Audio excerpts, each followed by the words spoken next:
To start this next unit, we're going to talk about parallel perpendicular lines, types of pairs of lines, and their relationship with angles. So let's start by talking about different types of lines. So first, we have perpendicular lines. These are two coplanar lines, so two lines that are in the same plane, that intersect to form a right angle. So here's an example here.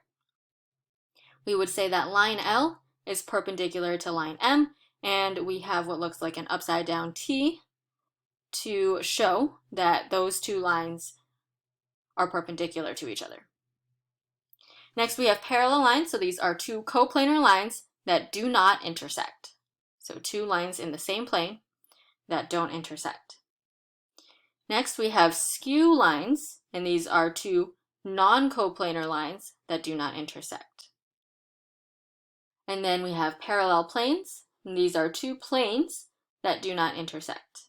So let's see a bunch of those in this next diagram.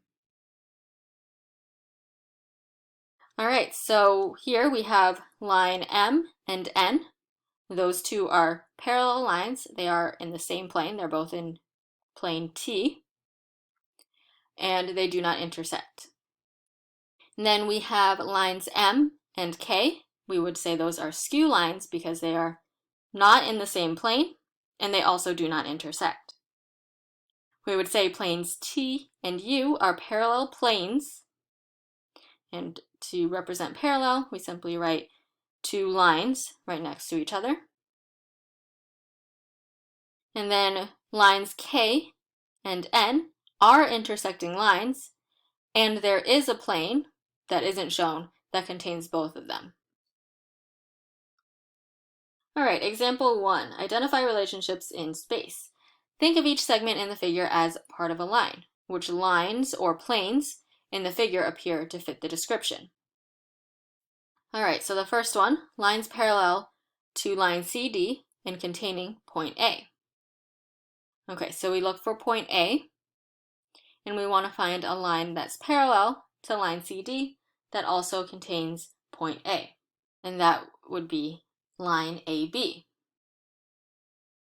Now, there are a couple of other lines that appear parallel to CD, so AB, HG, EF, they all look parallel to CD, but only line AB has point A. All right, part B, lines skew to line CD and containing point A. So a skew line means that they are not in the same plane, and they also do not intersect.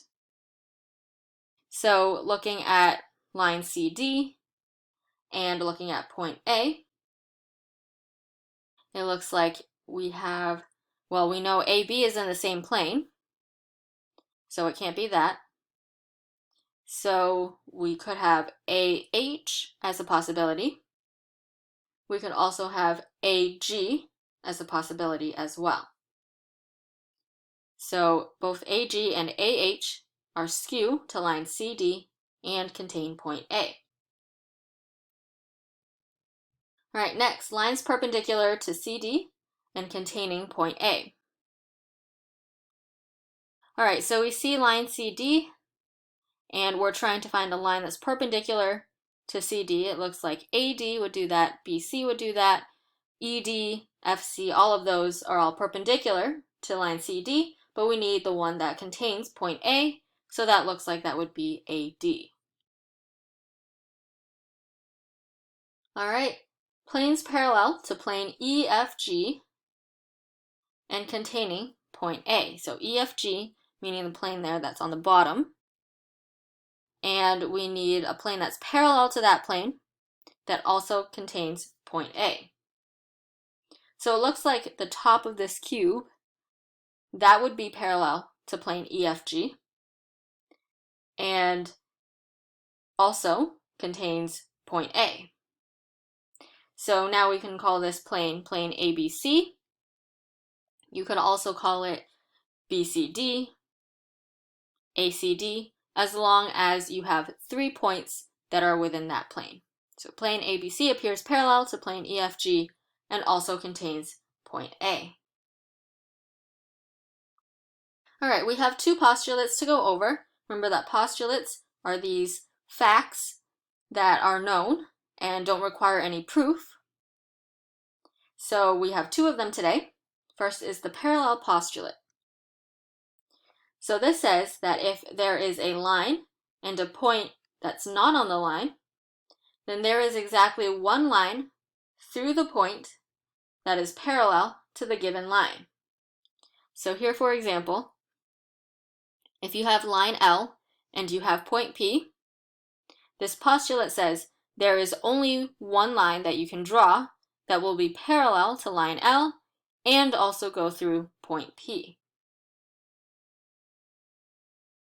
Next, we have the perpendicular postulate, and this says that if there is a line and a point not on the line, then there is exactly one line through the point that will be perpendicular to the given line.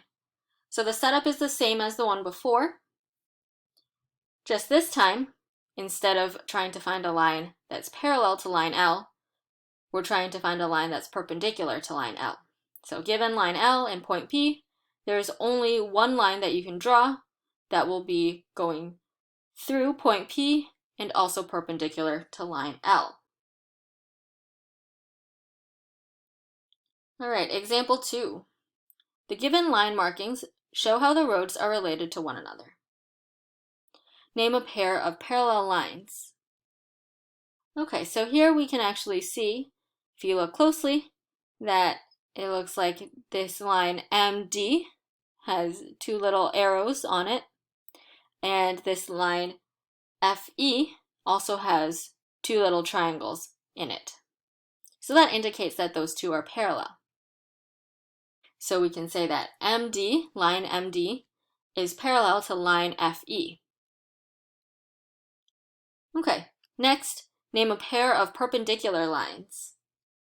Now I know it's a little bit hard to see in this picture, but there is a right angle that is drawn there in blue. So that looks like line MD and line BF are perpendicular to each other. Okay, next, is line FE parallel to AC? And explain. So look for line FE and look for line AC, and let's determine, are they first parallel, and second, let's try to explain why or why not. Okay, so actually we can use that postulate we just talked about, the parallel postulate, that says there is exactly one line that will be parallel to line FE that goes through point M. And we've already determined that that line is MD. And since this line AC goes through point M, and it's not the same as line MD, so by the parallel postulate, we can say that line FE is not parallel to line AC. All right, we're going to talk about angles and transversals. So first, what is a transversal? A transversal is a line that intersects two or more coplanar lines at different points. So here are some examples. So this red line here, that's the transversal. It intersects two coplanar lines at different points. It could also look like this. You could have the transversal going this way, or you could even have it going this way as well. So as long as that line is intersecting two or more lines at different points, we call it a transversal. Now there are certain angles that are formed by a transversal. So we'll go over these together. The first is corresponding angles. So these are angles that have the same corresponding positions. So here's an example here on the right.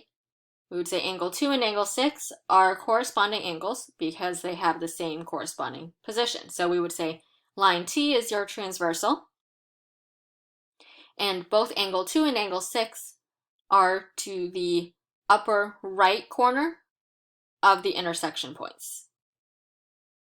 Next, we have alternate interior angles.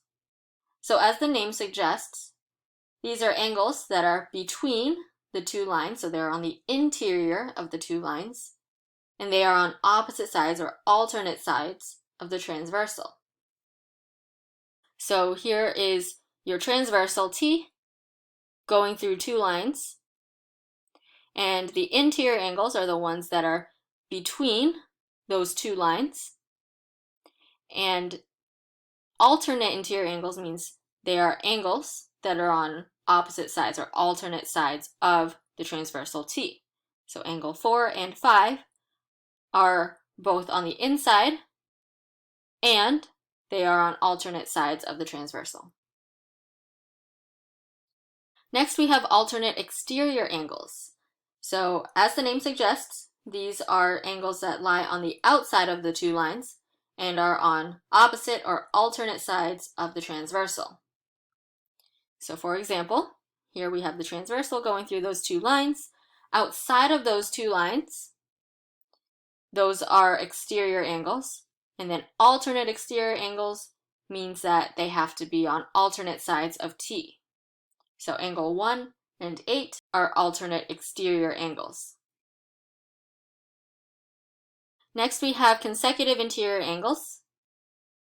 So these are also called same side interior angles. So these lie between the two lines, so they're interior angles, and on the same side of the transversal. So here we have the transversal going through the two lines, and angles 3 and 5 are both inside of the two lines, so they're on the interior, and they are on the same side of the transversal. Okay, let's practice identifying these types of angles. So here, in this case, our transversal is the one that's going through almost horizontally.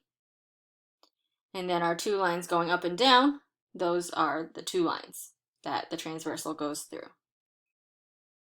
All right, start by identifying all pairs of angles that are corresponding. So corresponding meaning that they are in the same corresponding positions. So we would say angles 1 and 5 are corresponding. They're both in the upper left corner. 2 and 6 are both in the upper right. 3 and 7 in the bottom left. And 4 and 8 are on the bottom right. So those are all pairs of corresponding angles. So 1 and 5, 2 and 6, 3 and 7, and 4 and 8. Next, we have alternate interior angles. So remember that these are angles that are inside of the two lines. So the two lines going almost up and down. We want to look at the angles between them. So 2, 5, 4, and 7. And we want to find angles that are on alternate sides of the transversal. So we would say that 2 and 7 are alternate interior, and 4 and 5 are also alternate interior. Next, we have alternate exterior. So now, looking at those two lines that are almost going up and down, we're looking on the outside of those two lines, so 1, 3, 6, and 8. And we're trying to find angles that are on alternate sides of the transversal. So that would be 1 and 8, and 6 and 3. Lastly, we have consecutive interior angles. So now we're looking back on the inside of those two lines, so 2, 4, 5, 7. And we're trying to find angles that are on the same side of the transversal. So 2 and 5 are on the same side, and 4 and 7 are on the same side. So once we've identified these angle relationships, next time we are going to talk about what the relationships are when the two lines that the transversal goes through is parallel. What are the relationships between these angle measures?